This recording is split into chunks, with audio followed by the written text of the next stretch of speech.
مجید میں 80 سے زائد مقامات پر ارشاد فرمایا اقیم الصلاۃ یعنی نماز قائم کرو، کیونکہ میرا اللہ، میرا مالک، میرا خالق رحمان ہے، رحیم ہے، عزیز ہے اور مہربان ہے۔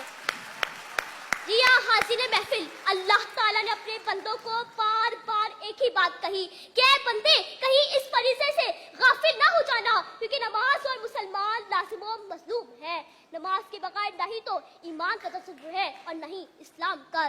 صدر علی وقار، اللہ کی رضا کا سبب نماز، ایمان کا جز ہے نماز، بدن کی راحت نماز، انبیاء علیہ السلام کی سنت ہے نماز اور فرشتوں کا محبوب عمل ہے نماز۔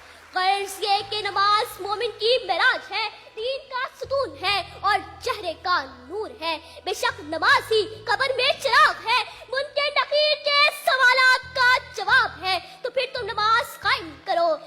بے شک نماز ہی منکر نکیر کے سوالات کا جواب ہے۔ سجدہ عشق ہو تو عبادت کا مزہ آتا ہے، خالی سجدوں میں تو دنیا ہی بسا کرتی ہے۔ اے میرے رب، میری دعا ہے کہ ہم سب کو نمازوں اور سجدوں کے ذریعے رجوع کرنے والوں میں شامل فرما دے، آمین۔ تو پھر تو نماز قائم کرو، کہیں تمہارا حشر بھی نمرود، فرعون، قارون